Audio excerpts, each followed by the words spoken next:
TIFU by accidentally turning my first date into an impromptu therapy session. So, this happened a few months ago, and I still can't decide if I want to laugh or cry every time I think about it. 26M, had been talking to this amazing woman, Sarah, 24F, for a few weeks on a dating app. We really hit it off, and after a couple of days of chatting, we decided to meet up for a casual dinner. I was excited but also a little nervous because I hadn't been on a date in a while. Still, things felt natural in the messages, so I figured it was going to be just a fun, low-pressure evening. We agreed to meet at a trendy little Italian restaurant that had great reviews for both the food and the ambience. As soon as I walked in, I spotted her at a table by the window. She looked even more beautiful in person, and for a second I almost froze. But I pushed through it and went over to greet her. We exchanged pleasantries, and I noticed that we had an immediate, easy connection. So far, so good. The waitress came by, took our drink orders, and we dove into the usual first date small talk. You know, the kind of stuff you ask to keep things light. What do you do for work? Where are you from? Do you have any pets? It was going smoothly, and we were laughing at each other's answers, but then, out of nowhere, I made a comment about how I'd been feeling kind of stressed lately. I was trying to make a joke, but somehow it turned into a deeper conversation about my life. I think I was just tired of being on and wanted to let her know a little more about what was going on with me. Mistake number 1. I started talking about the overwhelming nature of my job, the pressure of balancing personal life with my career, and my recent struggles with anxiety. I didn't mean to dump it all on her, but I guess my need to get it off my chest just took over. I could tell she was trying to be supportive and empathetic, but I just kept going. At some point, I must have mentioned how I'd been seeing a therapist to try and work through some things, and that somehow sparked an entirely new line of questioning. She asked me if therapy had been helpful and what techniques I had been learning. Mistake number 2. Instead of just saying, "Yeah, it's been great, I'm learning some new coping strategies," I ended up explaining some of the more personal aspects of therapy. I talked about my fear of failure, how I was terrified of being stuck in a dead-end job forever, and how, on top of that, I felt like I didn't have a lot of close friends to lean on. The more I spoke, the more it felt like I was in a therapy session with her. I could see the concern in her eyes, but I wasn't stopping myself. I felt so vulnerable, and for some reason, I didn't feel like I had to hold back. It got worse when I started talking about my family dynamic, how my parents' divorce had left me with a sense of abandonment, and how my relationship with my mom had always been tense because of her overbearing nature. I mentioned how it made me question my own ability to maintain relationships. The more I opened up, the more it felt like I was going into this deep, emotional rabbit hole with no way out. I could see the shift in Sarah's expression. Her smile, which had been so warm when I first walked in, was replaced with a look of quiet concern. She wasn't uncomfortable, per se, but I could tell she didn't know how to respond to the depth of what I was sharing. But because I was still caught up in the moment, I didn't recognize the shift until it was too late. To make matters worse, I started getting into the specifics of my anxiety attacks, how sometimes they come out of nowhere, and I have to take a step back and breathe through it. I even went as far as explaining the exact physical symptoms, the tightness in my chest, the dizziness, the overwhelming sense of dread.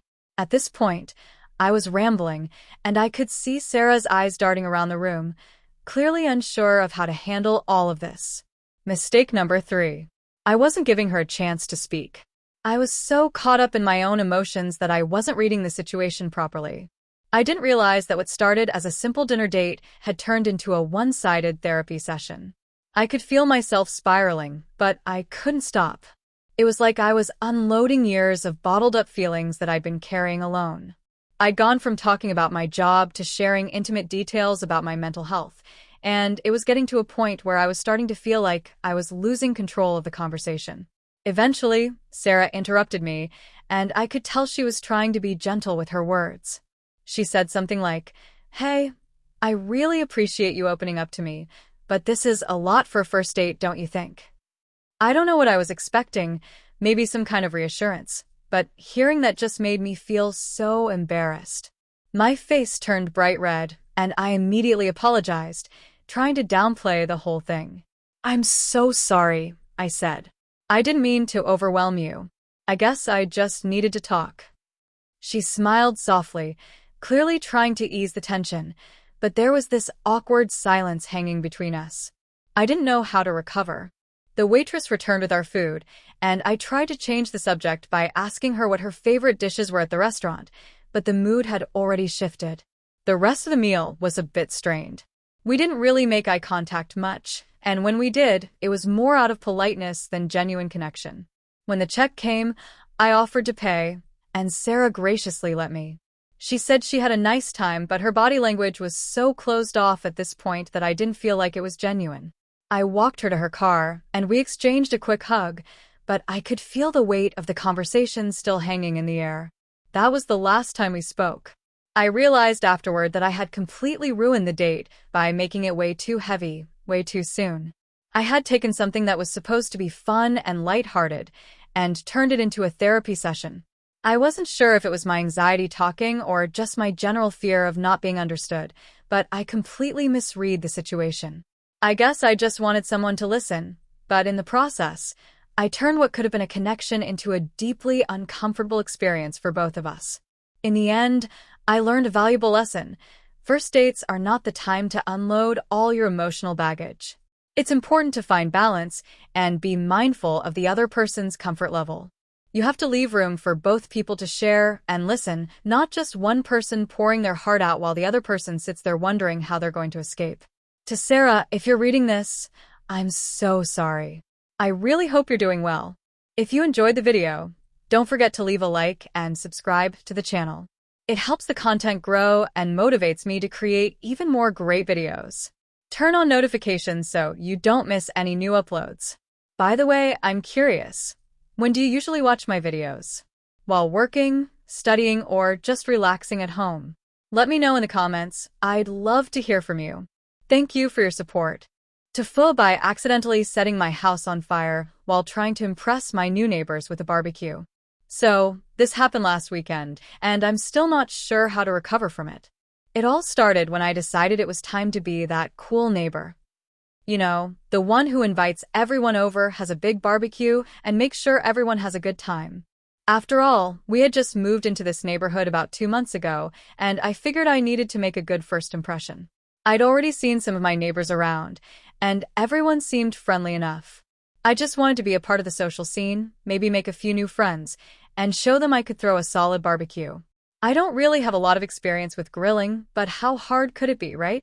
I figured I could just look up a few YouTube tutorials and get the basics down. I had my brand new gas grill, a bunch of meat, and a cooler full of beer. What could go wrong? The day before the barbecue, I spent the entire afternoon cleaning the grill, setting up the backyard with folding chairs and a big picnic table, and even hanging up a few lights to make the place look welcoming. It was a perfect setup. I was ready to rock and roll. I invited a few of the neighbors, and they all seemed pretty excited. There was Dave, the retired guy across the street who likes to talk about his days fishing in Alaska, and his wife, Linda, who's always asking about my gardening. Then there was Sarah, the single mom 2 houses down, who I'd met a few times while walking my dog. Everyone was coming at around 5 p.m., so I figured I had plenty of time to fire up the grill, cook the food, and be ready to go. At 4:45 p.m., I went outside to get the grill going. I turned on the gas, lit the match, and within a few seconds, I had a big flame bursting out of the grill. That's when things started to go downhill. The grill was spewing out a lot of smoke, and I was worried the meat wasn't going to cook right. But rather than adjusting the heat, I thought maybe I should try to get the fire going more aggressively. In hindsight, this was a terrible idea.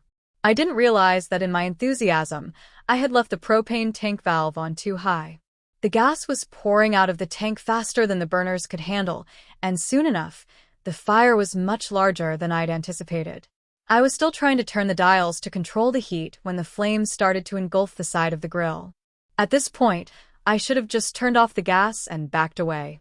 But for some reason, I panicked and grabbed the fire extinguisher from my garage.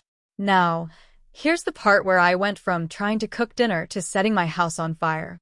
I'm standing there, trying to spray the fire with the extinguisher, but I somehow ended up spraying it directly at the propane tank. I guess the combination of the flame and the extinguisher's pressure caused the tank to jolt, and that's when the real chaos started. The tank started to shake, and for a split second, I thought I was going to die. There was a brief moment of absolute silence, like the universe was holding its breath. Then, boom. The entire grill exploded in a ball of fire and smoke that made my whole backyard look like a scene from a disaster movie. The propane tank had somehow shot out of its compartment and landed in the middle of my lawn, still spewing gas, while the fire spread to the nearby wooden fence. I couldn't even move. I was in shock. For a few seconds, I just stood there, watching the fire spread like it had a mind of its own. The grill was a total loss. The fence was definitely going to need replacing, and my once pristine backyard looked like a war zone. In the background, I heard Dave and Linda yelling, "Call 911," as they ran toward the street. Sarah was standing on her porch with her phone in hand, looking like she was about to make a TikTok video about it. Meanwhile, I'm standing there like a deer in headlights, not really sure what to do next. I quickly grabbed the garden hose, turned it on full blast, and started trying to put out the fire. But every time I got a little bit of water on it, the flames just kept roaring back. It felt like the fire was mocking me. At that point, the siren started to blare, and within a couple of minutes, 2 fire trucks showed up in front of my house. The firefighters jumped out, assessed the situation, and rushed to get everything under control. I could barely even make eye contact with them. I mean, how do you explain this? The fire was eventually put out, but not before it left some serious damage. The grill was completely gone. My fence had large scorch marks all over it, and the lawn looked like it had been through a small apocalypse. The firefighters were kind enough to tell me it wasn't as bad as it could have been, but they also gave me a lecture about being more careful with propane tanks. After the fire was put out and the firefighters left, I stood there, feeling like the world's biggest idiot. My neighbors were still around, watching the whole thing unfold, but no one really knew what to say.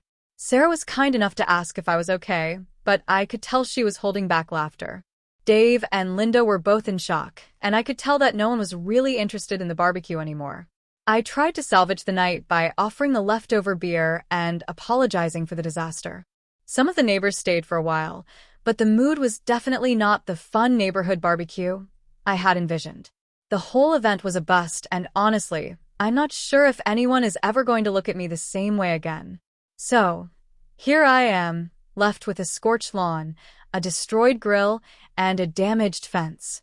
I still haven't gotten around to fixing the fence, and I'm not sure when I'll feel comfortable hosting another neighborhood event. I've learned my lesson. Next time, I'm either calling in the pros or just going with a simple potluck instead. I'm done trying to impress anyone with my grilling skills. And to the neighbors who had to witness my unfortunate attempt at being the cool guy of the block, I'm sorry. I'll be buying a new grill soon, but I promise there will be no fire this time. TLDR, tried to impress my new neighbors with the barbecue. Left the gas on too high, exploded the grill, and set my backyard on fire. Firefighters had to save the day, and now I'm the guy who ruined the neighborhood barbecue. TIFU by attempting to cook dinner for my girlfriend and nearly setting my apartment on fire. So, a little context before I dive into this disaster. I've never been a great cook. I mean, I can do basic stuff, scrambled eggs, grilled cheese, ramen. But anything beyond that? Yeah, not so much. However, my girlfriend has always been really supportive of my attempts in the kitchen. She encourages me to try new things and says that as long as I'm willing to learn, she's happy. She's always telling me how great it is that I'm willing to experiment in the kitchen, but let's be real, I think she's just too nice to say that I suck. A couple of weeks ago, I decided I wanted to surprise her with a home-cooked dinner. We had just celebrated our 1-year anniversary, and I thought this would be a sweet way to show her how much I care. I went to the grocery store, bought some fresh ingredients, and scoured a few recipes online. It seemed simple enough. A nice pasta dish with a homemade sauce and a side of garlic bread. I was feeling pretty confident at first. I mean, how hard could it be to boil pasta and make a sauce, right? Well, I quickly learned that cooking is an art form, and I am absolutely the guy who should be painting by numbers. I started by boiling the pasta. That was easy enough. I added some salt to the water and dropped the noodles in. Simple. Then I turned my attention to the sauce. The recipe I found called for a basic tomato sauce with garlic, onions, and a few herbs. I thought, okay, I can handle that. I chopped up the garlic and onions, well, I tried to chop them and threw them into the pan with some olive oil.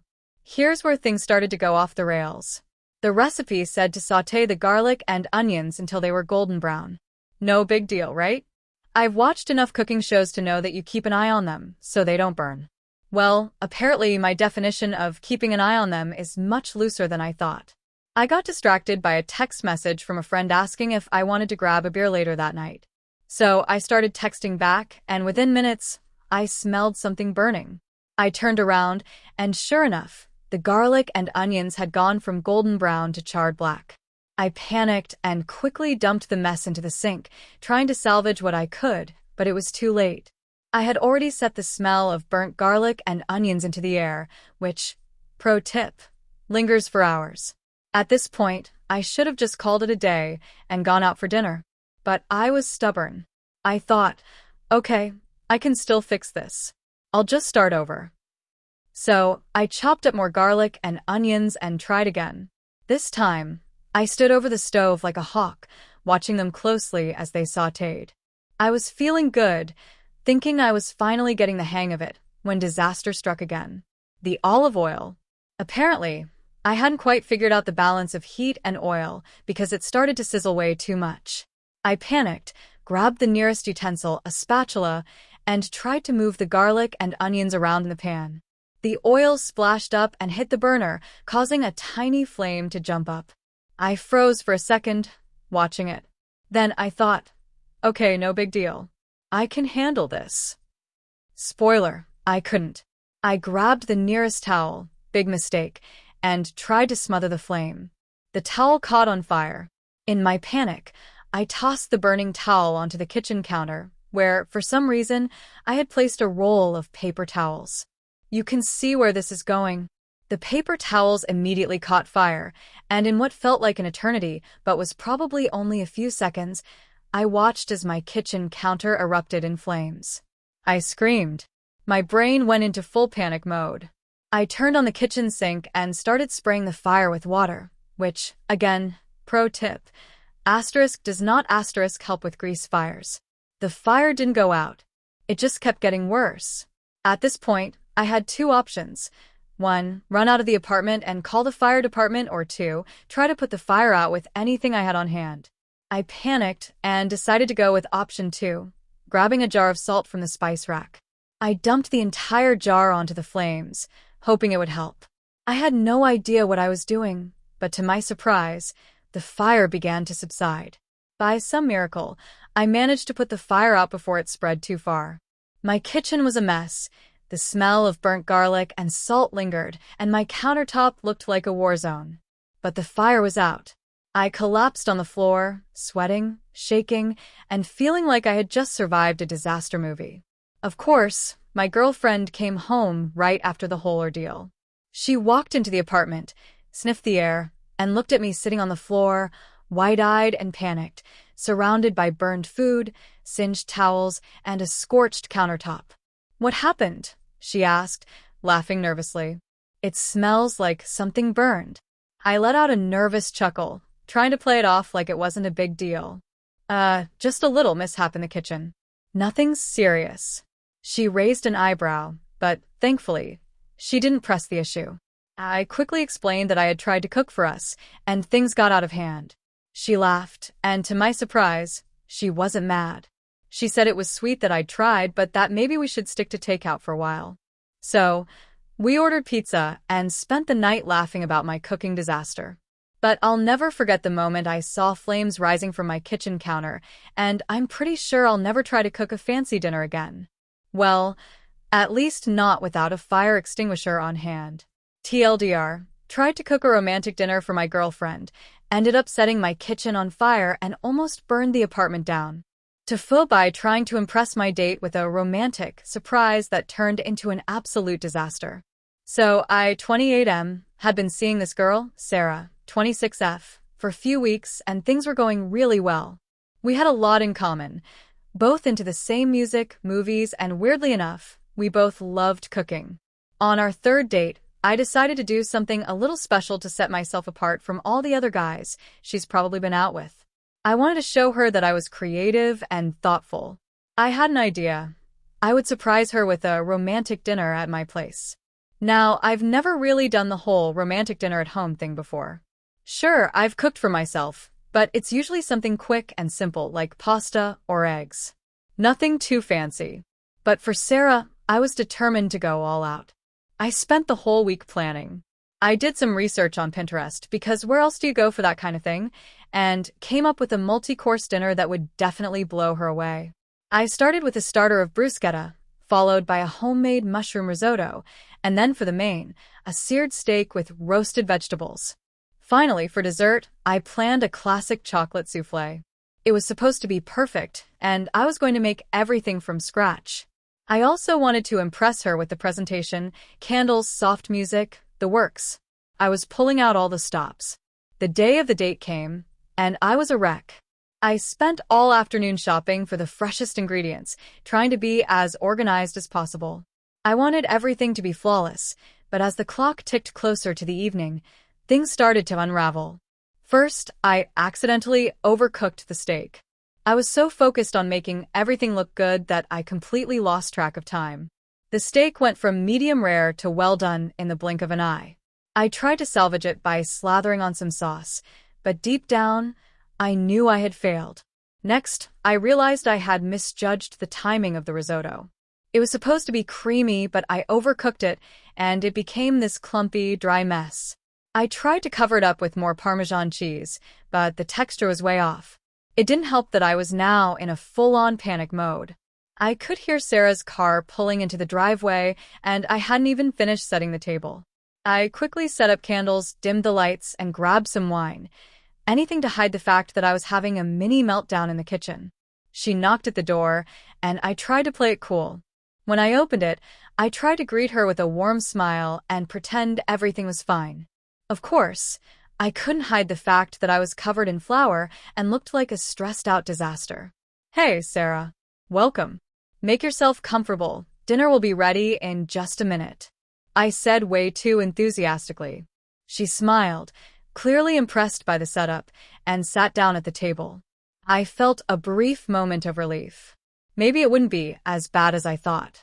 I went to serve the bruschetta, but in my haste, I fumbled the plate and nearly dropped it.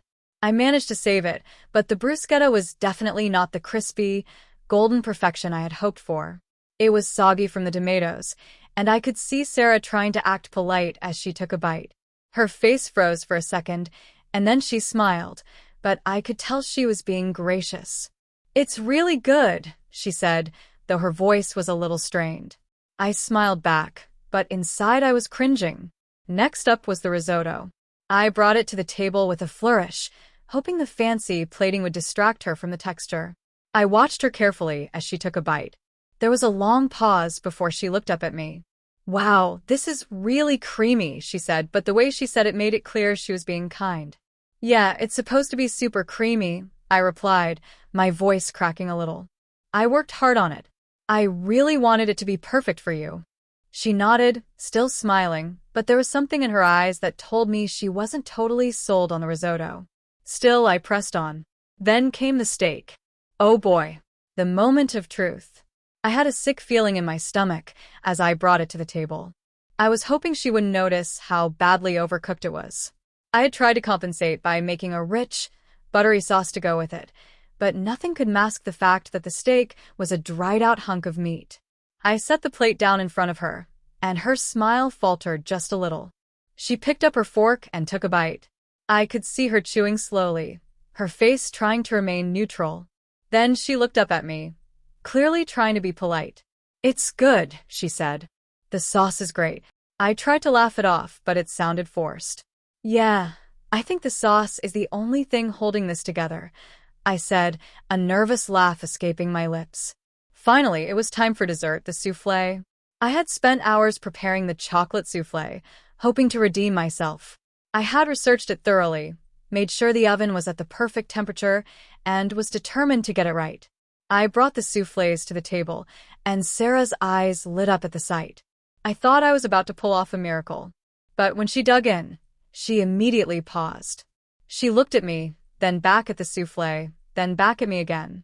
This isn't a soufflé," she said, almost whispering as though she was unsure how to break it to me. I froze. "What do you mean?"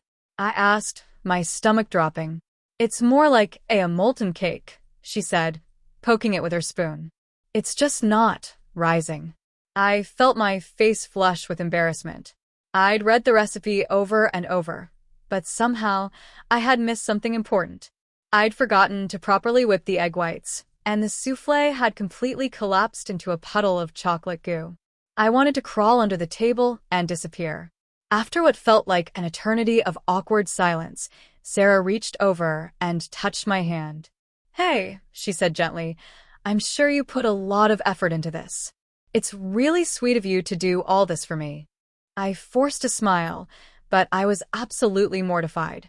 We sat in silence for a few moments, both of us awkwardly picking at our food.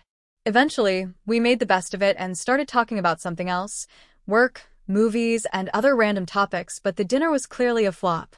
By the end of the night, Sarah gave me a hug and told me she had a great time, but I could tell she was being kind. I walked her to her car, and as she drove off, I stood in the driveway feeling like a failure. Needless to say, I never did that kind of romantic dinner again. I realized that maybe impressing someone with a fancy meal isn't the best way to show them you care. Maybe being yourself and keeping it simple is the way to go. And next time, I'll stick to ordering takeout. TIFU by accidentally inviting my ex to my wedding, and things got awkward real fast. So, this happened last weekend, and I'm still cringing whenever I think about it. I really wish I could say it was some kind of mistake, but, well, I messed up pretty badly. A little bit of backstory before I dive in. I'm in my late 20s, and I'm engaged to my amazing fiancé, Sarah. We've been together for almost 3 years now, and I couldn't be more excited about getting married. We're the kind of couple that has a perfect mix of adventure and comfort, lots of spontaneous weekend getaways, movie nights on the couch, and more than a few cooking disasters together. Honestly, things couldn't be better. Sarah's the one, and we're about to get married in a few months. Everything's falling into place, or so I thought. Now, here's the part where things start to go sideways. My ex, Kate, and I had dated for about 2 years. It ended pretty badly, and we didn't stay friends after the breakup. There was a lot of hurt feelings on both sides, and I'm not going to get into the details. But long story short, Kate and I haven't spoken in about 3 years. I blocked her on social media and did my best to forget her, and I've never had any desire to reach out to her again. She was the kind of person who liked stirring up drama, and I wasn't interested in dragging that back into my life. Now, here's where I made my mistake. Our wedding invitations were being sent out, and everything was going smoothly. Sarah and I had a list of people we wanted to invite, and the guest list was finalized. Sarah was in charge of the design, and everything related to the actual invitations. I was just in charge of sending out the names and addresses. No big deal, right? Wrong. A few days before the invites were going to be mailed out, I was looking through my contacts list to make sure I hadn't missed anyone important. This is where I really screwed up. My phone was being a bit laggy, and I accidentally tapped on Kate's name, thinking it was someone else with a similar name. Without thinking, I added her to the invite list, like it was just another name to type in. I didn't realize my mistake until it was too late. The invites went out, and we didn't even think to double-check the addresses. Sarah was busy with the decorations, and I was dealing with my side of the family, so we didn't really do a final check of the guest list before the invites were mailed. Fast forward to the day the invitations were delivered. I'm sitting on the couch, minding my own business, when my phone buzzes. It's a text from Kate. "Hey, I got your wedding invite. Is this for real?" I stared at my phone, absolutely dumbfounded. I thought I was seeing things. I hadn't heard from Kate in years, and now, here she was, texting me about my wedding invite. I immediately texted Sarah, telling her what happened. She was equally confused and, honestly, a little pissed off. I could tell she was trying to keep her cool, but I could also tell that this wasn't something she was going to just brush off. She wanted to know exactly how this happened. I tried to explain that I must have accidentally added Kate to the list, but I could tell that Sarah wasn't convinced. She was upset, but not because of the invite itself. She was upset that I hadn't caught the mistake sooner. I tried to calm Sarah down, but then things took a turn for the worse. Kate wasn't just casually texting me about the invite. She was now actively trying to engage in conversation. She sent me another message saying, "I'm really surprised you're inviting me after everything. It's been a while, but if you really want me there, I'll come." At this point, I had no idea what to do.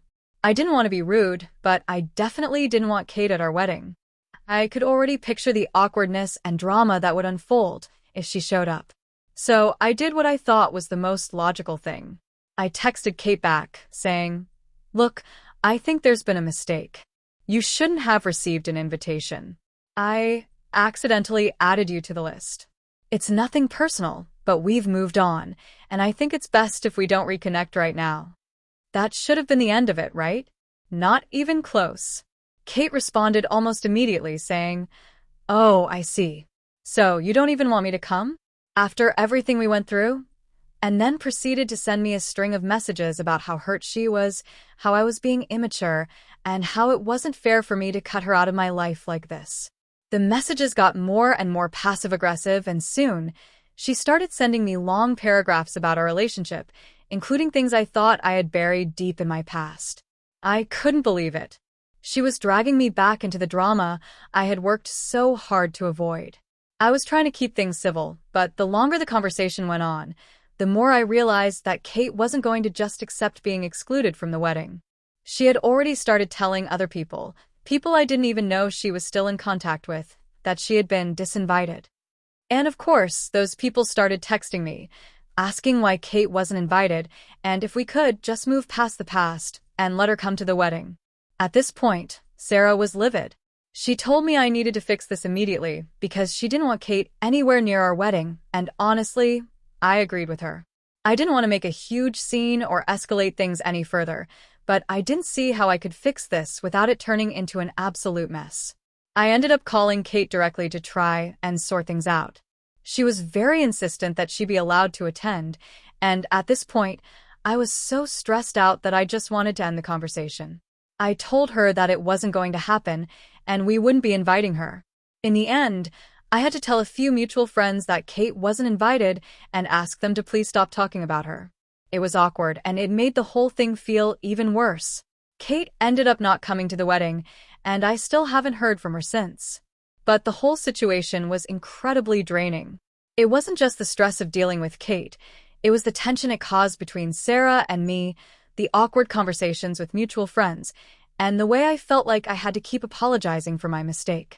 If there's anything I've learned from this, it's to double-check your guest list before you send out invitations. And also, never underestimate how quickly old drama can resurface when you least expect it. TIFU by accidentally making my boss think I was having an affair with a coworker and almost getting fired. So, this happened last week, and I'm still trying to process how everything went so wrong so quickly. I've been working at a fairly large company for the last 5 years.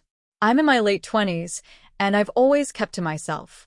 I don't like drama, and I definitely don't like any attention in the office. But sometimes, the universe has other plans. I work in the marketing department, and there's this guy, let's call him Dave, who works in a similar role, but in a different team. We've always gotten along fine, chatting in passing, going out for coffee once or twice a week, and sharing some casual conversations. We've never been anything more than friendly colleagues. No flirting, no tension, nothing. But we were often in the same general area when meetings or brainstorming sessions took place. One afternoon, I got a text from Dave. It was a simple question. "Hey, did you send over that report to HR yet?" I quickly replied, "Not yet. Was going to send it out in about an hour, but I'll push it up." The text conversation was brief, but it was enough to set things in motion. The issue didn't lie in the text itself, but rather in what happened shortly after. Now, my boss, who I'll call James, is the type of person who has a solid work ethic, is always on top of things, and isn't the type to poke around in people's business unless he absolutely has to. I genuinely respected him, and I thought he respected me as well. That said, he's the type of person who can get a bit overzealous about things at times.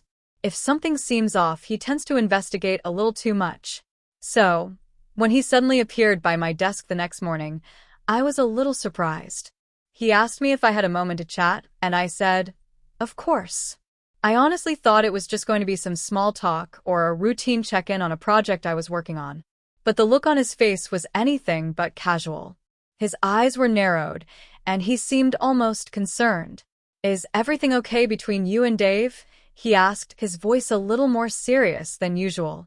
I froze. I had no idea where this was going. My immediate reaction was to laugh, thinking he was joking, but that didn't seem right given the tension in the air. "Yeah, everything's fine." "Why?" I replied, trying to keep my cool. James then dropped the bombshell.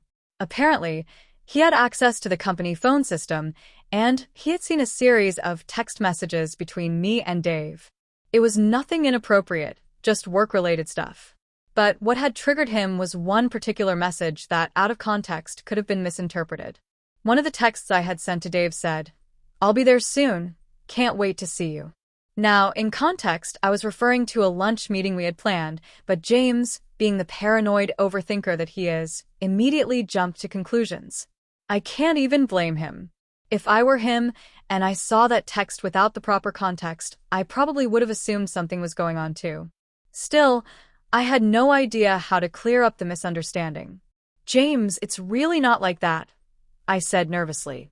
"Dave and I were just talking about a lunch meeting we had set up for the project." He didn't seem entirely convinced. "I saw the message," he replied, "and it's just the way it was phrased. It seems a little intimate, don't you think?" I could feel my stomach drop as I realized the depth of the misunderstanding. In that moment, I knew I had to backpedal as fast as I could. No. You have to understand, it wasn't meant like that at all," I insisted. "We've been working together for a while, and it's just an innocent lunch thing. No romantic involvement, no weird stuff. I swear." James was silent for a few moments, and I could practically see the wheels turning in his head. "I understand, but I've been hearing things around the office. People have noticed the two of you hanging out a lot, and some people have gotten the wrong impression." At that point, I was sweating. The thought of being fired, or at the very least, facing some sort of disciplinary action for something completely innocent was terrifying. I tried to explain further, but every time I said something, it seemed to make things worse. "It's literally nothing, James. We just work well together, and sometimes we grab lunch to talk shop. That's it." He seemed to soften a bit after that, but he still wasn't fully convinced. "I think it's best if you take the rest of the day off," he said. "Get your head straight, and we'll talk more tomorrow." I left work that day feeling like I'd just been punched in the stomach. I couldn't believe that a simple, innocent text had spiraled into something that could potentially ruin my career. It didn't help that I felt like a huge part of the office was now whispering about me. Even though I hadn't done anything wrong, I still felt the weight of being misunderstood. That night, I called Dave. He had no idea what was going on. He was just as shocked as I was. He apologized for not catching that the text could be misinterpreted, but I told him it wasn't his fault. It was just one of those things. We both agreed that we needed to clear the air, and Dave suggested that we both talk to James together the next morning. The next day, we had a sit-down with James, and I think the worst part was just how awkward the whole thing felt.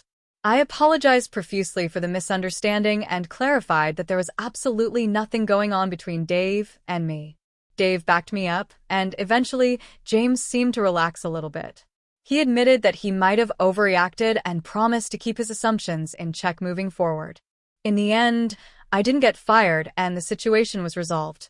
But for days afterward, I could feel the eyes of my coworkers on me. I know people were talking, and I couldn't shake the feeling that I had been labeled as the office drama person, even though I'd done absolutely nothing wrong. So, yeah, that was my big screw-up. A series of innocent text messages, a misunderstanding, and almost losing my job because of it. Lesson learned. Always double-check how your texts could be read by someone else, especially if they have access to your messages. TIFU by accidentally getting my best friend fired and ruining his life forever. So, this happened a while ago, and I still can't shake the feeling of guilt. I thought I was just helping out a buddy, but it ended up being one of the biggest mistakes in my life. A little background first. I've known Danny for over 15 years. We met in middle school and pretty much became inseparable after that. He's the kind of guy who's always been there for me, through thick and thin. If I needed help with something, Danny was the first person I'd call. He's been my rock, my sounding board, and the person I trust the most in this world. A few months ago, Danny had been dealing with a ton of stress at work. He's an IT specialist at a pretty well-known tech company, and the pressure has always been high. But recently, his boss, a guy named Greg, had been making his life even more difficult. From micromanaging every single little thing to giving him way more work than anyone should be expected to handle, Greg had been pushing Danny to the brink. Danny would come over to my place after work, and we'd have some beers while he vented about how much Greg sucked. Honestly, I'd never seen Danny so defeated. One night, Danny was particularly down. He'd been trying to get a big project done for weeks, but every time he thought he was close to finishing, Greg would change the requirements or demand something else be done. Danny was stressed, frustrated, and at the end of his rope. After a few beers, he let slip that he was thinking about quitting. I told him not to do anything rash, and we could brainstorm a way to deal with it together. He was the kind of guy who hated confrontation, and I could tell he didn't want to leave the job, but the pressure was just too much. The next day, I got a text from Danny saying that he had a huge meeting with Greg and needed some advice. He said he was planning to confront Greg about the constant pressure and the way he was being treated. I could tell Danny wasn't prepared for how intense the conversation was going to get, so I offered to help. "Why don't you let me talk to Greg? I'll help you out. We'll make sure he knows what's going on," I suggested. Danny hesitated at first, but then agreed. He trusted me, and I could tell he was looking for any way to avoid making things worse for himself. I don't know what came over me. Maybe I was just tired of seeing my friend suffer and wanted to fix things for him, or maybe I just didn't fully understand the implications of what I was about to do. Either way, I decided to take matters into my own hands. I didn't want to just text Greg or send him an email. I figured the most direct approach would be to call him. So, I found Greg's work number and dialed it. The call went straight to voicemail, so I left a message, something along the lines of, "Hey, Greg. This is Alex, Danny's friend. I've been hearing a lot about how you've been treating him, and I gotta say, it's not cool. Danny's a hardworking guy, and you're pushing him way too hard. Maybe you should take a step back and consider how your actions are affecting him." Looking back, I can't believe I did that. But at the time, I honestly thought I was doing something good. I thought I was standing up for my friend. What I didn't realize, though, was that I had crossed a line big time. The next day, I got a call from Danny. He was freaked out. "What the hell did you do?" he asked, his voice shaking. I didn't understand what he meant. "What do you mean?" I asked. "You called Greg, didn't you?" he said. That's when it hit me. He didn't know I had taken it upon myself to call his boss. Danny was livid. Apparently, Greg had listened to my voicemail and completely lost it. Greg called Danny into his office, accused him of being unprofessional, and demanded to know why I was calling him. Danny tried to explain that he had no idea what I'd said, but Greg wasn't having it. The whole situation spiraled out of control, and Danny was immediately placed under review. He didn't get fired right away, but Greg made it clear that things weren't looking good for him. The next few days were tense. Danny tried his best to downplay the situation, but I could tell it was eating him up. And then, on a Friday afternoon, the worst thing possible happened. Danny got the call. Greg had decided to let him go. No explanation. No warning. Just a simple, pack your things and leave. I was absolutely devastated for him. He was furious, of course, but he also felt betrayed. He had spent so many years working for that company, and I had completely destroyed his career with one stupid phone call. I tried to apologize, but Danny wasn't having it. I understood why. I had ruined his chances at staying in a job he loved, all because I thought I was doing the right thing. The worst part is I couldn't undo it. Danny spent the next few weeks looking for new jobs, but every interview he went to seemed to end with the same question. "Why did you leave your last position?" He tried to explain that it wasn't his fault, that it was a personal issue with his boss, but it was always an uphill battle. He ended up finding another job eventually, but it wasn't the same. It was a step down from where he was before, and I could tell he was still holding on to a lot of resentment toward me. We're still friends, but things have never been the same. Every time I see him, I'm reminded of how I completely messed up his life. I had the best of intentions, but my desire to help him ended up being the worst thing I could have done. I'll never forgive myself for what happened, and I'm pretty sure Danny won't either. So, yeah. That's my TIFU story. I didn't mean to ruin my best friend's career, but I did.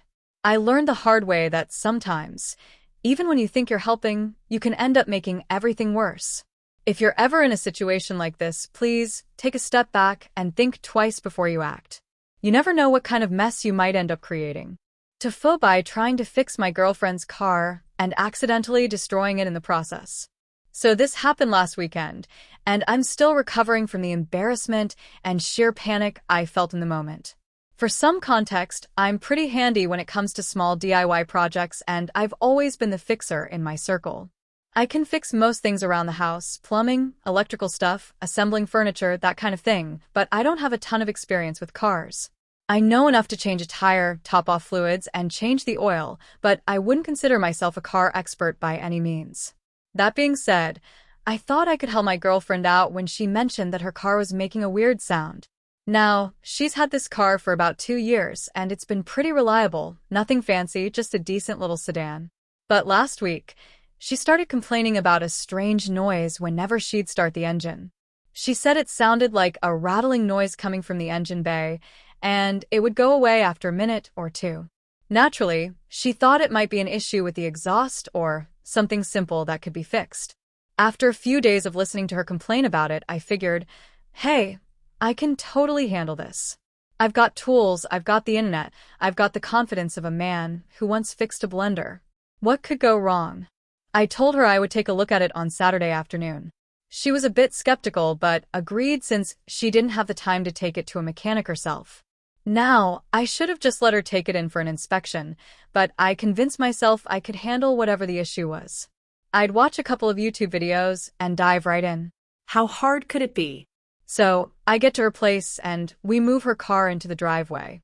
She's standing by the door, looking a bit nervous but not saying anything, probably because she didn't want to discourage me from trying. I pop the hood, and right off the bat, I'm greeted by a tangled mess of wires, hoses, and various engine components. It's not exactly like the clean, well-organized engine bays I've seen in car tutorials. I stand there for a moment, pretending like I know what I'm looking for before deciding to just start with the basics. I check the oil level, and it seems fine. I tighten a few loose bolts that I see on the air filter housing, thinking that maybe that's where the rattle is coming from. No luck.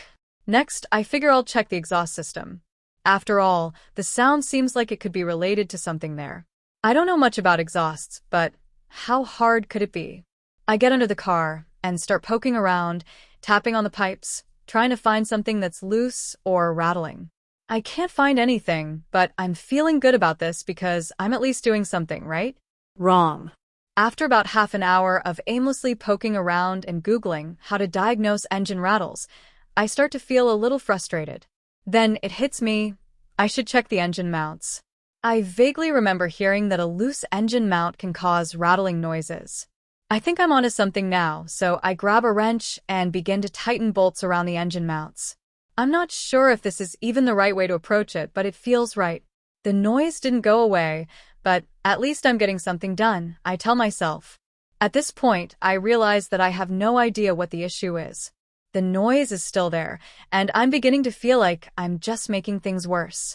So, I decide to take things up a notch. I'll remove the air intake assembly and take a look inside the intake manifold. Maybe I'll find something in there that's causing the rattle. I start removing the screws around the air filter housing and pull out the intake duct. As I do this, I hear a faint click, like something fell off. I panic for a moment, but reassure myself that it was probably nothing. Big mistake. When I look down into the intake manifold, I realized that the click I heard was actually a piece of plastic from one of the air filter clips that I had just broken. Now, I've just shattered something important in the engine. I try to piece it back together, but it's clear this part is beyond repair.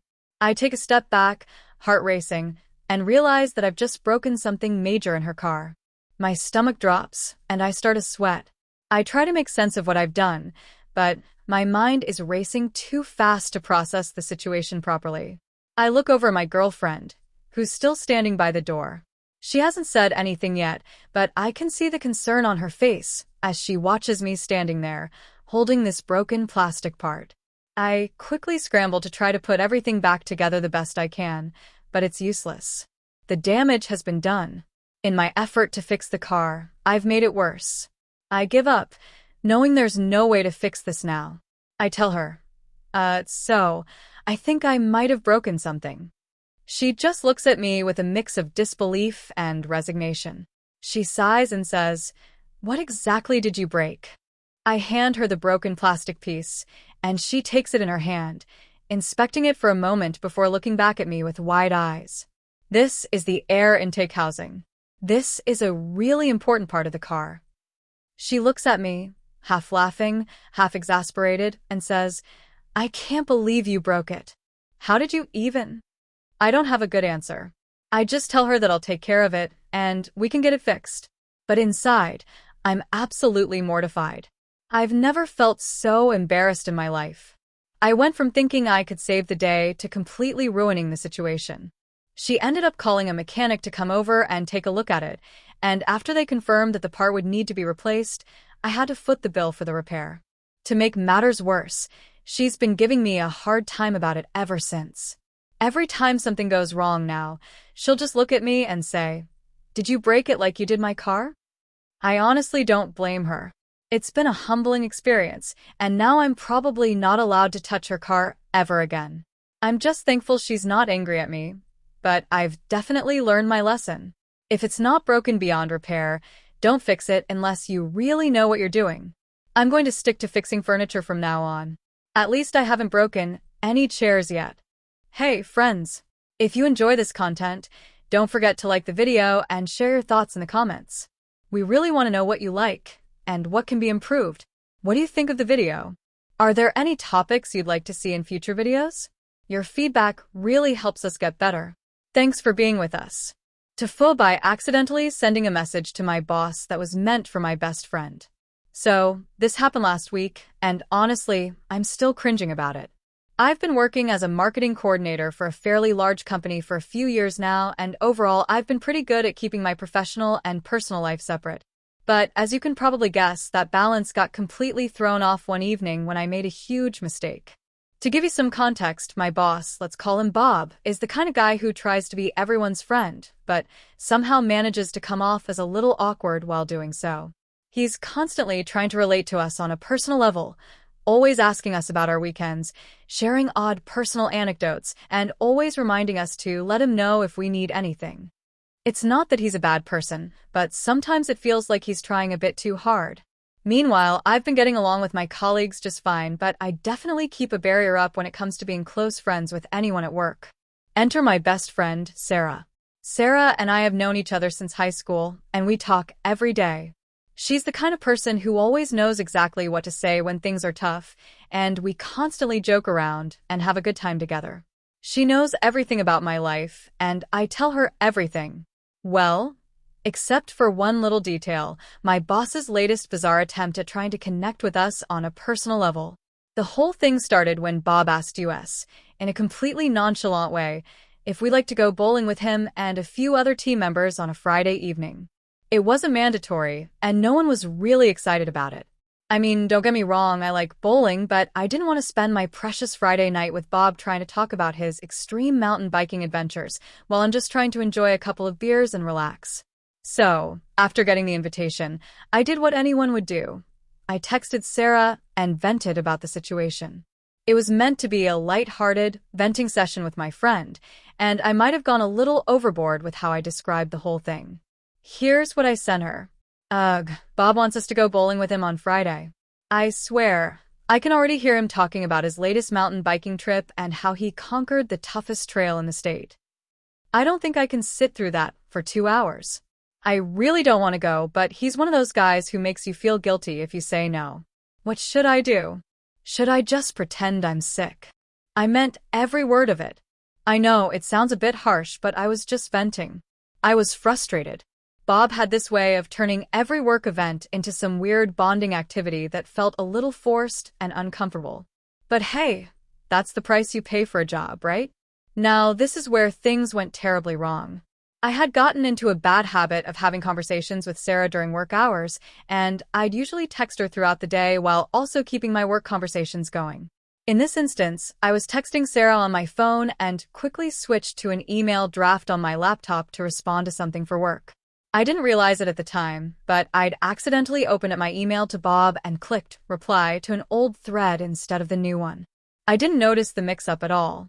It was only after I finished typing that I realized the email was addressed to Bob, not Sarah. I stared at the screen for a moment, feeling my heart drop into my stomach. But it was too late. I had already hit send. I tried to stop myself from having a panic attack, but it was too late. I immediately went to check the email in my sent folder, hoping that maybe, just maybe, I could undo the damage. No such luck. The email was out there in the ether, and Bob had already seen it. I didn't know what to do. I thought about pretending like nothing happened, but that felt like a disaster waiting to happen. Instead, I waited. I sat there, staring at my phone, wondering if I was about to lose my job over something as ridiculous as this. The worst part was that I couldn't even call Bob to apologize. I knew that if I tried, it would just make things even more awkward. I just had to sit there and stew in the humiliation. I wasn't sure what to expect when I showed up to work the next day, but I knew it wouldn't be good. The next morning, I walked into the office, doing my best to avoid eye contact with Bob. I had no idea if he'd seen the message or not, but I couldn't stop replaying it over and over in my mind. My brain kept flashing back to the words I'd written. Asterisk, I don't think I can sit through that for 2 hours. I really don't want to go, but he's one of those guys who makes you feel guilty if you say no. Asterisk. I felt like a horrible person. I mean, it was all true, but the fact that I'd said it out loud or in an email to my boss, that was a whole new level of unprofessionalism. I walked into the office, and the first person I saw was Bob. I smiled awkwardly at him, hoping he wouldn't mention it. He didn't. He was his usual self, trying to be overly friendly and chipper like nothing had happened. I thought maybe I'd gotten away with it, but then he casually said, "Hey, I saw your email about bowling. I guess you're not too excited about it, huh?" I froze. My face turned bright red. I could feel every ounce of my dignity evaporating. Yeah, I stammered, trying to salvage the situation. I mean, I was just venting. Sorry if that came across the wrong way. Bob smiled and patted me on the back. No worries. I totally get it. I know I can be a bit much with these bonding activities. If you'd rather not come, that's fine. I won't make you feel guilty. Just thought I'd ask. I was so relieved that he was actually taking it so well. He seemed to genuinely understand that I didn't want to go. But of course, in my panic, I overthought the whole situation and ended up making things worse by apologizing too much. Bob, being Bob, then proceeded to tell everyone in the office about how cool I was for being so honest about my feelings. It was awkward at best, and by the end of the day, everyone knew I had sent that email. My colleagues were all kind about it, but I could feel their eyes on me whenever I walked into the room. They were all talking about how real I was for speaking my mind, but I wasn't feeling particularly proud of it. Moral of the story: never mix work with venting. And definitely never mix your boss in with your personal complaints. You'll end up sending messages to the wrong person and wishing you could disappear into a hole in the ground. TIFU by accidentally getting my best friend fired, and now I have to fix everything before I lose him. This all started last week when my best friend, Ben, told me he got a new job at a small tech company. He was stoked because it was his first real office job, and he had been struggling for months trying to find something that paid well and wasn't just another retail gig. I, of course, was happy for him. We've been best friends since high school, and I couldn't wait to hear about how his first week went. The company was relatively small, but from what Ben told me, it seemed like they had a cool, laid-back atmosphere. They offered great perks like flexible hours, remote work, and free snacks. He was working as a customer support rep, handling emails, chats, and some phone calls for a SaaS company that specialized in web hosting and data security. His immediate supervisor was a guy named Mark, who seemed like a nice enough guy when Ben mentioned him. The issue began when I made the mistake of being overenthusiastic about Ben's new job. You see, I've always been a bit of a tech geek. I've been working in the IT field for a few years now, and I have this tendency to dive into techie discussions about everything, even when people don't really ask for it. I was excited that Ben was working at a tech company, so I started talking about what he was doing and what I thought he might be able to help with. I may have gone a little too far, which is what led to this whole mess. One evening, I invited Ben over to my apartment for a few drinks. We were catching up, talking about his job, and I was probing him for more details about his role at the company. As usual, I got a bit carried away with my thoughts and started offering unsolicited advice about how he could improve his work performance, especially when it came to dealing with clients. I don't remember exactly how we got there, but at some point, we started talking about how Ben's company had recently launched a new product, a tool that helped customers automate some of the more tedious parts of website management. According to Ben, it was a hit, but there were still some bugs and glitches that customers were reporting, especially when it came to a feature involving user permissions. I had worked with a similar tool in my own job, so naturally, I started suggesting ways to improve the product's functionality. I went into full tech guru mode, rattling off advice like I was the company's CTO. Honestly, Ben, I said, if you guys just implemented a better permission layer and added a simple rollback feature, you could fix a ton of issues. It's really not that hard. And if you were to shift the way you handle user authentication. Ben cut me off, his face going pale. Whoa, hold on. I'm just a customer support rep, man. I don't know if I can just, go and change things like that. That sounds like something the engineers would do, not me. I immediately realized I'd overstepped, but I wasn't about to back down. I didn't want to look like an idiot in front of my best friend, so I just kept going, trying to explain that I wasn't saying he should make those changes himself. I was just trying to give him some insight that might help with his job. After all, knowing a bit about how the product worked could make him more useful to the team, right? Here's where things went wrong. The next day, Ben texted me saying he had a bit of a situation at work. Apparently, one of the company's engineers had overheard Ben talking to a customer about the exact technical things I had suggested. The engineer, who apparently had a history of being super protective of the product, misunderstood Ben's comments. He thought Ben was trying to make technical suggestions outside of his role, which was a huge no-no in the company. Ben was called into a meeting with his manager, Mark. The engineer who overheard him made a formal complaint, saying that Ben was undermining the development team and overstepping his boundaries. The situation escalated when Ben tried to explain that he wasn't actually making any changes to the product. He was just repeating some suggestions I had given him. But by then, it was too late. Mark seemed to take the complaint seriously, and within hours, Ben was reprimanded for inappropriate conduct and given a warning. Ben was obviously upset. He called me after work, and I could hear the frustration in his voice. I didn't do anything wrong. I was just talking about the product. They're making it sound like I'm trying to rewrite the code, or something. Mark was really pissed off. I felt terrible. I had absolutely no idea that my well-intentioned advice would turn into a mess like this. It wasn't like I was telling him to hack into the system, I was just trying to help him out. But I was too enthusiastic, and my advice was misinterpreted as something more serious. And now Ben was caught in the middle of it all, with his job potentially on the line. The worst part? Ben told me that Mark had said it was a final warning, and if something like this happened again, Ben would be let go. I couldn't believe it. I had just helped put my best friend's career in jeopardy over a conversation that I had thought was harmless. I immediately called Ben the next day to apologize. He didn't sound too mad, but I could tell he was shaken. I felt like a horrible friend, knowing that my actions had caused him so much stress. We brainstormed together on how to fix this, but nothing really came to mind. It wasn't like he could go back and change what had already happened. The damage had been done.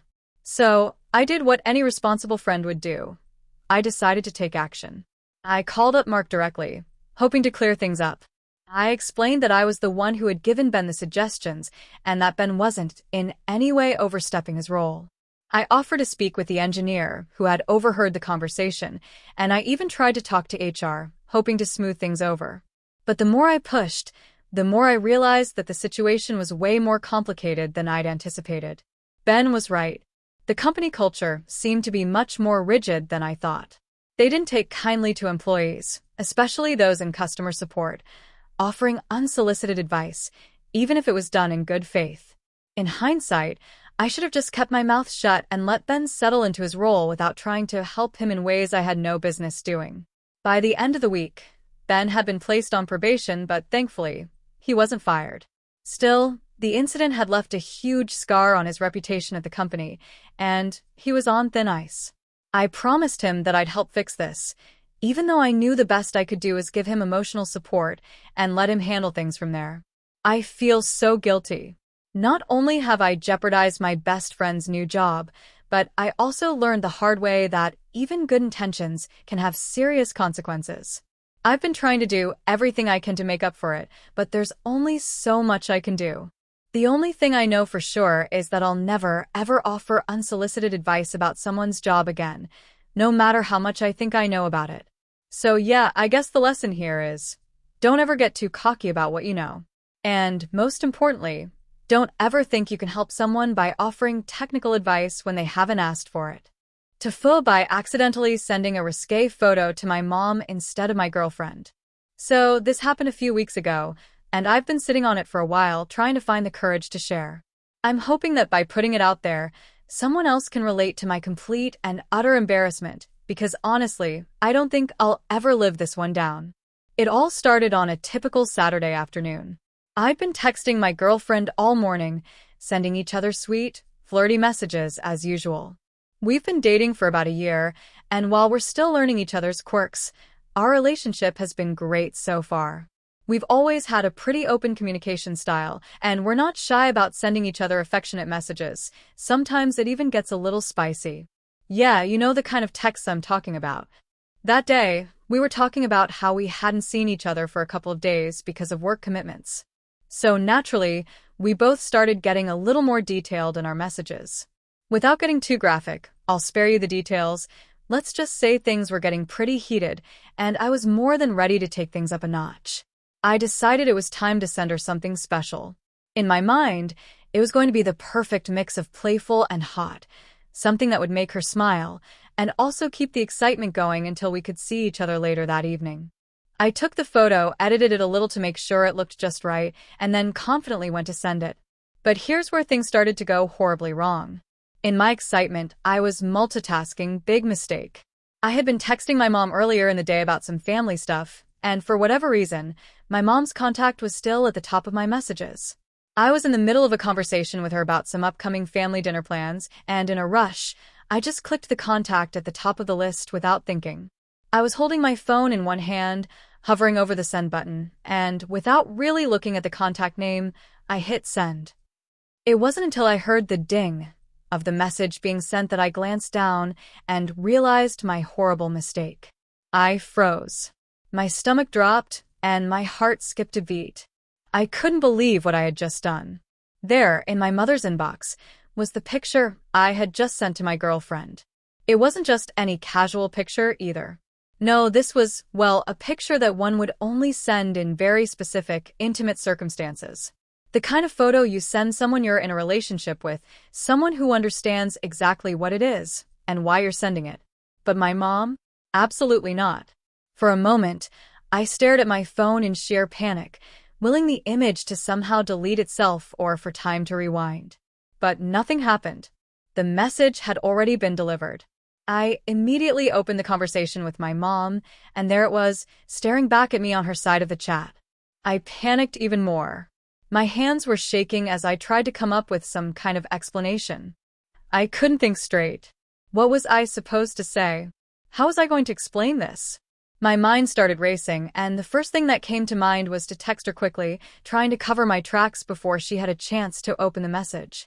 So, I started typing out what I hoped would be a plausible excuse. Hey, sorry, that was meant for someone else. Please ignore that. But as I was typing, I realized that it wouldn't help. It was too late.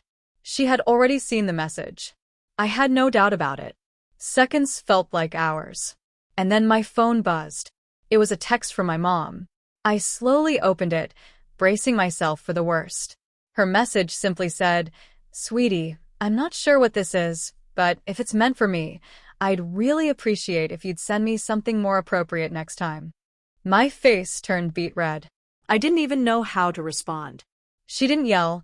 She didn't seem angry, but she had clearly seen the photo and was being far too polite about it. I had no idea what was going through her mind at that moment, but I can only imagine her complete and utter confusion. I typed back a quick, "I'm so sorry, I meant to send that to girlfriend's name. Please forget you saw that." No response. I spent the next few minutes staring at my phone, waiting for her to text me back.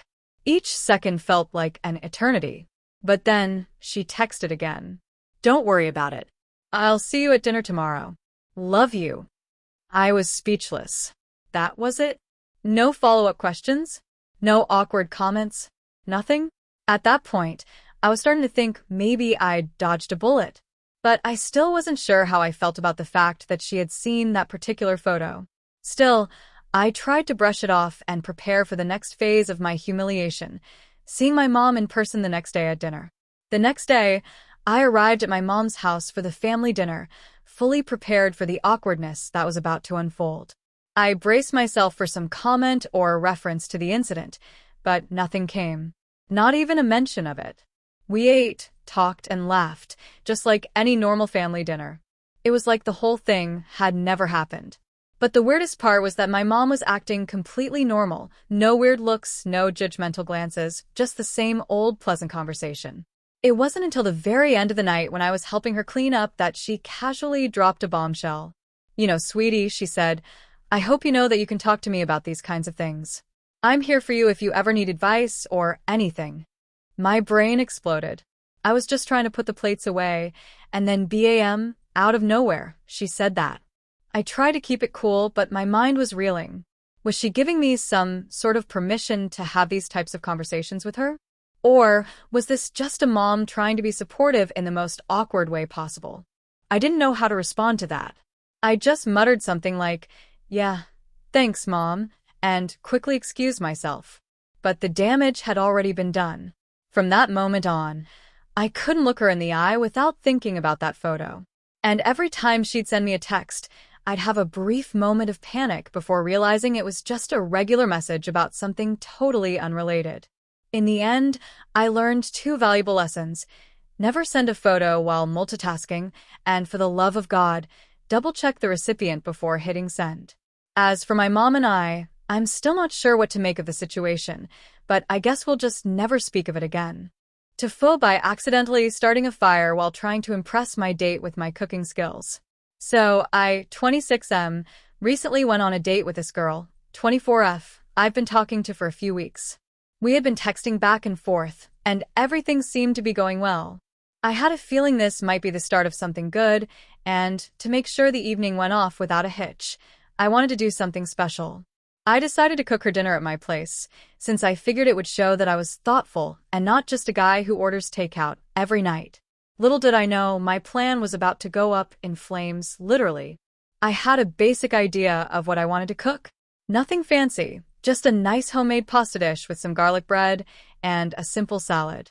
I'm no Gordon Ramsay, but I've made pasta before and figured it wouldn't be too hard to whip up something nice for her. The recipe I found online seemed easy enough, and I thought, hey, this will totally impress her. I spent the afternoon gathering ingredients, making sure I had everything I needed. I even went the extra mile and got some fresh basil, imported olive oil, and this fancy Parmesan cheese to sprinkle on top. I was feeling pretty good about it. I texted her beforehand, told her I was cooking, and she seemed excited. "I love when guys cook," she said, which honestly only boosted my confidence. I set the mood in my apartment too. I dimmed the lights, put on some soft music in the background, and cleaned up a bit. I'm not a slob, but I definitely don't have showroom cleanliness. I felt like I was on the verge of a successful evening. What could go wrong? Fast forward to the cooking process.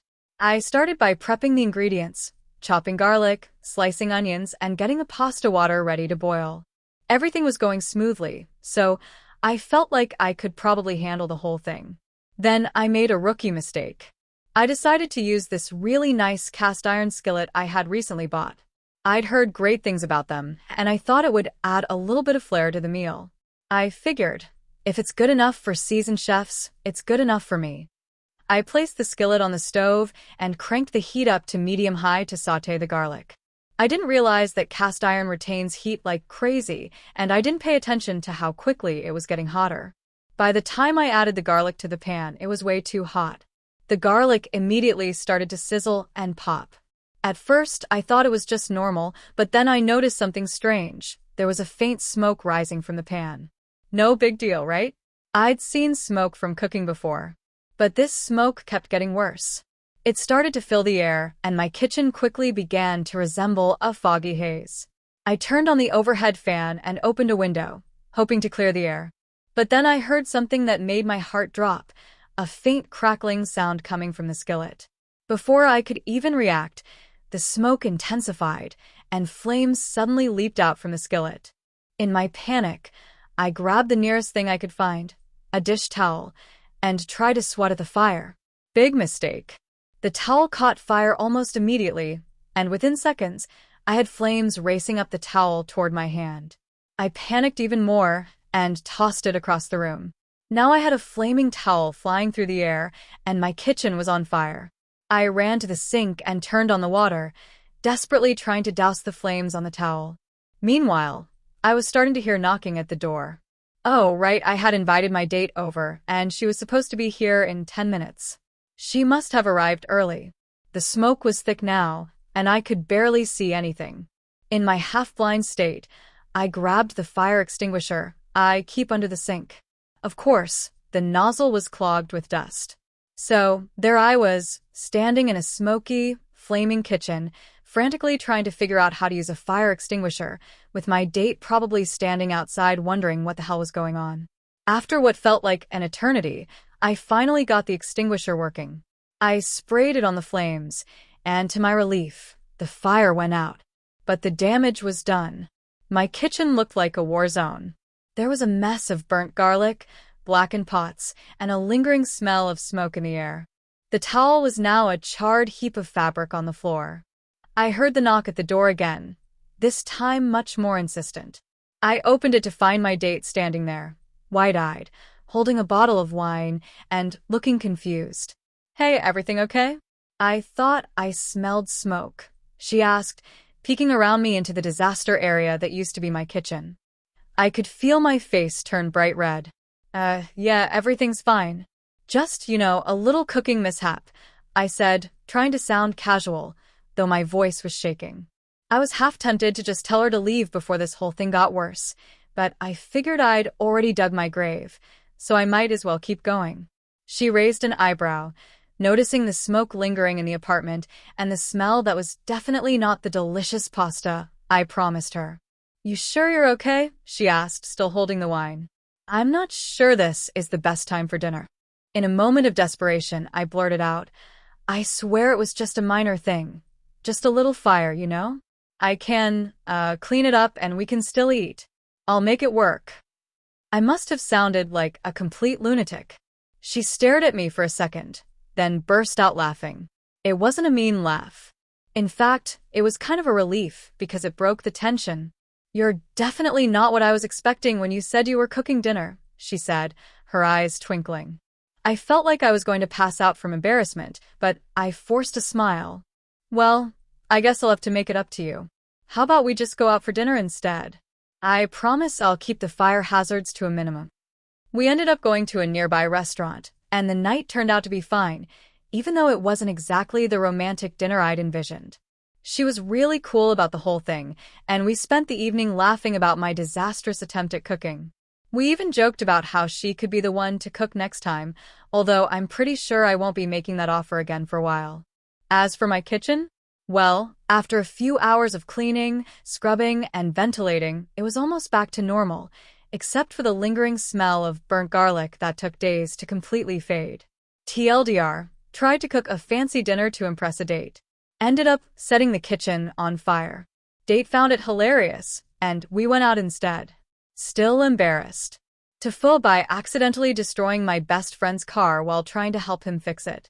So, I've got a pretty great group of friends and we're all really into cars. We spend a lot of our weekends either working on our own vehicles, swapping parts, or just hanging out in the garage. One of my best friends, Jake, has a car that's been giving him trouble for a while. It's a classic Mustang, the kind of car you'd see on the cover of a muscle car magazine, but a few years old and definitely showing signs of wear. Jake loves that car more than anything, and he's always trying to fix little things to keep it running smoothly. One Saturday, Jake calls me up and tells me that his car is having trouble starting. He thinks it's the alternator, so he wants to do a bit of a fix on it himself. Now, I'm no expert mechanic, but I've helped him with repairs in the past, and I'm pretty good at following instructions and using tools. I'm no stranger to grease under my nails or the smell of motor oil. So, I figure this will be another typical day of working on cars and hanging out with my best friend. When I get to Jake's house, he's already in his garage, looking a bit frustrated, surrounded by tools and parts. The car is parked inside, and there's that familiar, slightly stale scent of gasoline mixed with old leather. Jake tells me that he tried to start the car earlier, and it just clicked and didn't turn over, which pointed to the alternator. He already had the part, but he needed help with the installation. All right, man, what do we need to do? I ask, rolling up my sleeves and preparing to dive in. Jake pulls out the new alternator and sets it on the workbench. He starts explaining how we need to remove the old one, disconnect the battery, and some other basic stuff. I'm nodding along, trying to keep up with the technical details. We've done enough repairs that I'm not totally lost, but I also know that I don't have the experience Jake does. Still, he's trusting me to help, and I want to get it done right. The first step, he tells me, is to disconnect the battery. Easy enough. I grab the wrench and start unscrewing the battery terminal when Jake steps back and says, "You got it? I'll get the tools ready for the alternator." I give him a thumbs up and continue working on the battery. It's a little tight in there, but nothing too difficult. As I finish removing the terminal, I feel a bit of pride at how quickly I got it done. That was the easy part, right? Little did I know, this was where the whole situation would take a turn for the worse. Jake had been moving around the garage, grabbing tools for the alternator swap. I noticed that while I was working on the battery, he'd also moved the car from one spot to another, probably to give us more room to work. What I didn't realize at the time was that the parking brake hadn't fully engaged, and the car wasn't in gear. That's the first mistake I made. As I'm standing there, admiring the battery terminal in my hand and thinking about how I'm totally crushing this repair, I hear a sudden screeching sound behind me. My brain doesn't immediately process it, and before I can react, I hear a loud thud, followed by a high-pitched squeal. The car starts rolling backward, not fast, but with enough force to jolt me out of my proud moment. The Mustang, of course, is now rolling backward toward the workbench. The thing is, I'm not in a position to stop it. I jump toward the car, but I'm too late. The back bumper slams into the workbench, sending a cascade of tools flying in all directions. The car comes to a stop, but the damage is done. I stand there, frozen for a second, trying to process what just happened. The entire rear bumper is crumpled in a way I'd never seen before. The workbench is now a mangled mess of metal, and I can hear the sound of tools clattering and some of them rolling under the car. There's an unsettling silence before Jake's voice cuts through the stillness. "What the hell was that?" Jake runs over to the scene, his eyes wide with disbelief. I can already feel the panic rising in my chest, my heart racing. I think the car wasn't in gear and I didn't check the parking brake. It started rolling and, well, this happened, I mutter, trying to explain myself, though I know how bad it sounds. Jake looks at the car, then at me, his face a mixture of shock and frustration. "Are you kidding me?" he says, his voice low. "That's my car, man. My damn Mustang." I don't even know what to say. I'm still trying to process the situation myself. The Mustang is his baby, and I just backed it into a workbench. I start babbling apologies, but they don't feel like enough. Jake's pacing now, running his hands through his hair. I know he's pissed, and I don't blame him. This is bad. All right, he says after a minute, trying to calm down. Let's just fix this. We'll fix it. But I swear to God, man, what were you thinking? I didn't think, I say, feeling like an idiot. I don't know. I thought everything was fine, and I was just working on the battery. I didn't realize the car wasn't in gear. I'm so sorry, dude. Jake stares at the damage for another few seconds, then lets out a frustrated sigh. Well, I guess we're not getting the alternator installed today. You've got to help me fix this now. We spent the next several hours fixing the mess I made, trying to salvage what we could. Thankfully, the damage to the car was mostly cosmetic, and we managed to straighten the bumper out to a somewhat presentable state. The workbench? Well, that was a goner. We ended up tossing it out and making a trip to the hardware store to replace it with something sturdier. The whole time, I kept apologizing, and Jake kept giving me the side eye. He wasn't mad at me anymore, but I could tell I'd messed up big time. By the end of the day, we'd managed to get everything put back together, but Jake wasn't too thrilled about driving his car until he could have the bumper properly fixed. And as for me, well, I learned a valuable lesson. When helping out with cars, always double-check the parking brake and never assume anything. Also, don't mess with your friend's car unless you're 100% sure you know what you're doing. Jake still gives me a hard time about it, but thankfully, our friendship is strong enough to survive my disastrous attempt at helping. I still feel terrible, though. Every time I see that Mustang, I'm reminded of the damage I caused, and I'll never forget the look on Jake's face when he saw his beloved car smashed into the workbench. So, yeah, that's the story of how I completely messed up trying to help my best friend fix his car. TIFU in a big way. TIFU by trying to impress my date with my cooking skills and nearly setting my apartment on fire. So, here's the deal. I'm not exactly a culinary expert. My idea of cooking has usually involved either reheating frozen meals or attempting simple things like pasta or eggs. But a few weeks ago, I met this amazing girl named Sarah.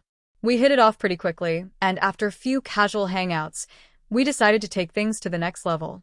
I invited her over to my apartment for dinner, and I was determined to make it special. I'd always heard that cooking for someone was a surefire way to impress them, and I was eager to show off just a little bit.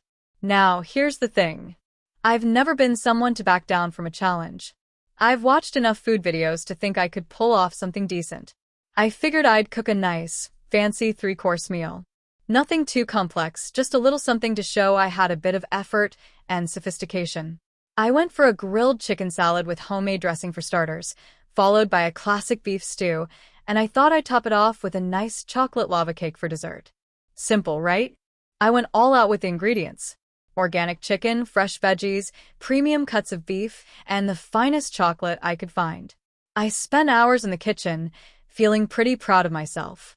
The kitchen wasn't big by any means, but I had a decent setup, and I was operating like a professional chef. I chopped, mixed, stirred, and seasoned, all while imagining how impressed Sarah would be when she walked through the door. I even set the table with some candles, and I tried to create that perfect, romantic vibe.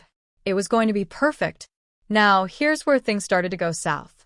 It's hard to pinpoint exactly when it all started going wrong, but let's just say the beef stew was probably my biggest mistake.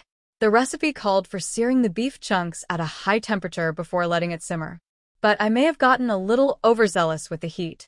My stovetop has a setting that goes up to high, which I usually never use. But I thought, why not? Let's get this stew going fast. So I cranked it up, threw the beef on the pan, and promptly forgot to turn the heat down once it started sizzling. While I was focused on getting the chicken prepped, I noticed a faint smell of burning. I didn't think much of it at first. Maybe the pan was just a little too hot, and it was nothing to worry about. But then, as I was flipping the chicken in the pan, the smell started getting worse. I looked over at the stew, and smoke was rising from the pot. Not just a little steam, but actual, visible smoke. Panicking, I grabbed a spatula and stirred the stew, but the smoke kept getting thicker, and at that point, the kitchen was looking a lot less romantic and a lot more like something you'd see in a disaster movie. I turned off the heat, but the smoke didn't stop. I opened the kitchen window to let some air in, but it was a hot day, so it wasn't really doing much. As I opened the window, I realized something else. The fire alarm went off. Loudly. I scrambled to grab the nearest towel to wave at the smoke detector, but that only seemed to make it worse.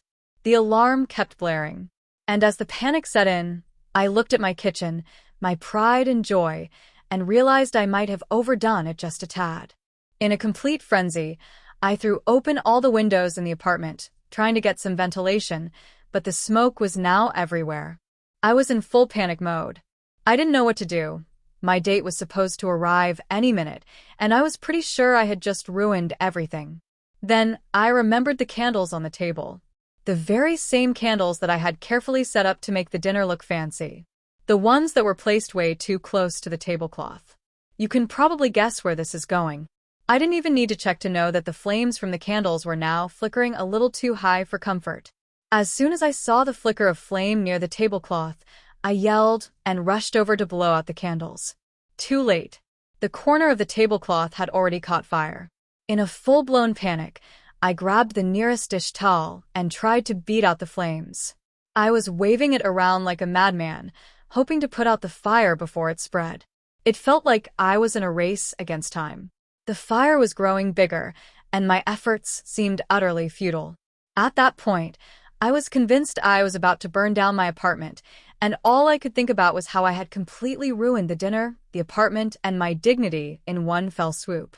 Luckily, I was able to put out the fire before it got any worse, but I was left standing in my smoky, burned-out kitchen, my heart racing. The stew was ruined. The chicken was burnt. The candles had nearly turned my dining table into an inferno. My apartment was filled with smoke, and I had no idea what to do next. I had mere minutes to salvage what I could. I quickly opened all the windows, turned off the stovetop, and started cleaning up the mess as best as I could. There was still a faint smell of smoke everywhere, but I had no time to dwell on that. Sarah would be there any minute. I ran to my bedroom and threw on the first clean shirt I could find, then tried to dab some cologne to mask the smoke smell. When the doorbell rang, I was in full crisis mode, but I still tried to play it cool as I let Sarah in. She walked into the apartment, gave me a confused look, and then asked, "Is it supposed to smell like smoke in here?" I nervously laughed and said, "Oh, I was just, grilling some chicken earlier. You know, trying to make it extra flavorful." She smiled and said, "Wow, this place is cozy, but it definitely smells like something's on fire." At that point, I could feel the heat in my cheeks. Whether it was from embarrassment or residual smoke, I wasn't sure. I tried to move the situation along, so I offered her some wine, and we sat on the couch.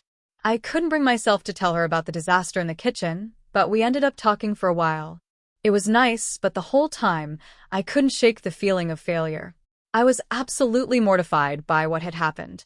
To make a long story short, we ended up ordering takeout from a nearby place. It wasn't the romantic, home-cooked meal I had envisioned, but Sarah was cool about it. We still had a great time, but I couldn't help but feel like I had messed up big time. I guess the moral of the story is, if you're trying to impress someone with cooking, maybe start with something a little less ambitious. And maybe, just maybe, don't turn your kitchen into a smoke-filled disaster zone. TIFU by trying to impress my girlfriend with my cooking skills and accidentally setting off the fire alarm. So, a little backstory. I, 28M, have been dating my girlfriend, 26F, for about 6 months now. We're pretty serious, and things have been going really well. We have similar tastes in food, and we often talk about the kind of meals we'd love to try making together. We usually just order takeout or cook simple things, but I've always wanted to impress her with a homemade dinner. She loves Italian food, and I've always thought of myself as a decent cook, at least in the basics. A few days ago, I decided that I'd surprise her with a romantic, candlelit dinner. I planned it all out: homemade pasta, a nice salad, and a decadent dessert. The pasta was going to be from scratch, something she'd always mentioned she wanted to try. The dessert would be a rich chocolate mousse, and the salad would be simple but fresh. It was the perfect plan, and I was determined to make it work. I was feeling pretty confident about pulling it off. The day of the dinner, I spent all afternoon getting everything ready. I bought the ingredients the day before, so I had everything in place. I even looked up a few Italian recipes and watched some YouTube videos to make sure I could do it right. I didn't want to mess up the pasta, especially since it was supposed to be the highlight of the meal. The mousse was another thing I was nervous about, but I felt like I had a good handle on it. I felt like I had it all under control, and everything was going to be perfect. Fast forward to the evening. I get home from work and start cooking. I'm feeling good, listening to some music and chopping away at vegetables for the salad. I start working on the pasta dough, and at first it goes well. I knead it, roll it out, and start cutting it into fettuccine strips. I feel like a pro, even though it's taking longer than I anticipated. No big deal, though. She wasn't coming over for a couple of hours, so I had time. The sauce is next, and it's simmering away on the stove. Things are looking up. The mousse? That was another story. I had decided to go all out and try making it from scratch instead of using a mix. I'd never made mousse before, but how hard could it be? You just whip cream, add melted chocolate, and let it set. Simple, right? The first part was fine, but when it came time to fold the chocolate into the whipped cream, something went wrong. It was either too thin or too thick, and I had no idea which. I ended up pouring it into the fridge, figuring that somehow it would work out. At this point, I'm running a little behind schedule and I'm starting to panic. The pasta is almost done, and the sauce is simmering nicely. I put the salad together, but the mousse still doesn't look right. The consistency is off, but I try to salvage it, hoping she won't notice. I start setting the table, lighting the candles, and putting out some drinks to keep up the romantic vibe. Everything's almost ready, but then I realize I haven't even made the garlic bread yet. I rush over to the oven to get it started, tossing the bread in just as I hear the doorbell ring. I quickly run over to the door and open it to find her standing there with a smile, looking gorgeous as always. She says, "It smells amazing in here," and I, of course, am thrilled because everything seems to be coming together. But then, as we hug, the first thing I notice is that my kitchen is hot. Really hot. And then I realize the oven is on and the garlic bread is cooking. I walk over to the oven and take a quick glance. The bread isn't just cooking, it's burning. And not just burning, it's smoking. I quickly pull the tray out, but it's too late. The smell of burnt bread is thick in the air, and now there's smoke coming from the oven. I open the window to try to air it out, but by now the smoke is triggering the fire alarm. The loud, shrill beeping of the fire alarm fills the apartment, and I'm completely panicking. I start waving a towel at the alarm, but it won't stop. My girlfriend looks at me, a little confused, but also kind of amused. She says, "Is everything okay?" Yeah, everything's fine," I reply, trying to sound casual while I'm frantically trying to figure out how to turn the alarm off. But the smoke is making it worse. My heart is pounding. I think I've managed to stop the fire, but the apartment is filled with smoke, the fire alarm is still blaring, and the garlic bread is charred beyond recognition. I finally run over to the circuit breaker, turn off the power to the alarm, and the loud beeping stops. The apartment is silent now, except for my breathing and the faint smell of burnt bread. I turn to my girlfriend, who is now standing in the middle of the room, trying to stifle a laugh. She's not angry, but I can tell she's trying not to make this worse by laughing in my face. "Do you want me to help you with the food?" she asks, clearly concerned. I just stand there, staring at the charred remains of the garlic bread, the now cold pasta, and the questionable mousse sitting in the fridge. At that moment, I realized that I had completely failed. My carefully planned romantic dinner was a disaster. Everything was wrong. I try to salvage it by offering her a glass of wine, but the mood is completely ruined. I give up on the dinner and ask if we can just order pizza instead. We laugh about it, but I'm still embarrassed. The whole evening felt like one big mess, and I just couldn't get it together. The good news is that my girlfriend was incredibly understanding. She didn't make me feel bad about the burnt bread or the smoke alarm. She actually said it was kind of cute that I was trying so hard to cook for her. She even said that she would love to try cooking with me sometime, and that it would be fun. So, instead of a fancy, homemade Italian dinner, we ended up with pizza and Netflix. Not the romantic night I had planned, but in a weird way, it turned out to be one of the most fun nights we've had together. We laughed, ate pizza, and talked about how things don't always go according to plan. I learned a few things that night. 1. Don't cook something you've never tried before when you're trying to impress someone. 2. Always double-check the oven temperature when making garlic bread. And 3. It's okay to fail sometimes. But seriously, next time I'm just going to order takeout. TIFU by accidentally telling my boss I had a crush on her, and then spending the entire week trying to make it seem like I didn't mean it. So, I'm a pretty introverted guy. I've never been great with talking to people, especially women. I always end up rambling or saying the wrong thing, and if I'm being honest, it's usually a little embarrassing. But in my defense, I've been working at this company for over a year now, and things were starting to go pretty smoothly in the office. I had a decent rapport with my coworkers, and I didn't feel too out of place anymore. Then came that one stupid moment that turned everything upside down. It all started during a team meeting. Our department was going through some major changes, and we were all gathered in a conference room for a weekly check-in. My boss, Emily, was leading the meeting as usual. She's in her late 30s, smart, professional, and very attractive. Now, I'm not someone who usually gets distracted by looks in the workplace, but I have to admit that I found myself drawn to her. She had this incredible confidence that made everyone listen to her, and honestly, she was just easy to talk to. So, yeah, I definitely admired her. Maybe a little more than I should have. Anyway, we're sitting around the table, and Emily was discussing the latest updates on a big project we were all working on. I was zoned out for a bit, but as I snapped back to attention, I heard her mention something that caught my interest. I raised my hand to ask a question, but my mind wasn't entirely in the meeting. "Yeah, Alex," she said, looking at me. I wasn't ready to speak yet, and in a panic, I blurted out the first thing that came to mind to cover for my moment of awkward silence. "Sorry," I said. I just, got distracted. You're so captivating. Your ideas are, they're great. I didn't mean it like. It was one of those moments where everything just slowed down, and I realized too late that I had just made a complete fool of myself. I wasn't even sure what I was trying to say. My face went red, and I could feel everyone in the room looking at me. I could hear the sound of my own heart pounding in my ears. There was an awkward silence that followed. Emily blinked, clearly thrown off guard. Thanks," she said with a raised eyebrow, a nervous smile on her face.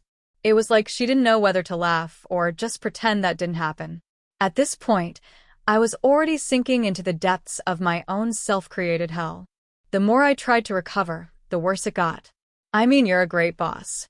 Not that you're just a boss, because you're also a person. And smart. And professional, like I said. I wanted to crawl into a hole and disappear.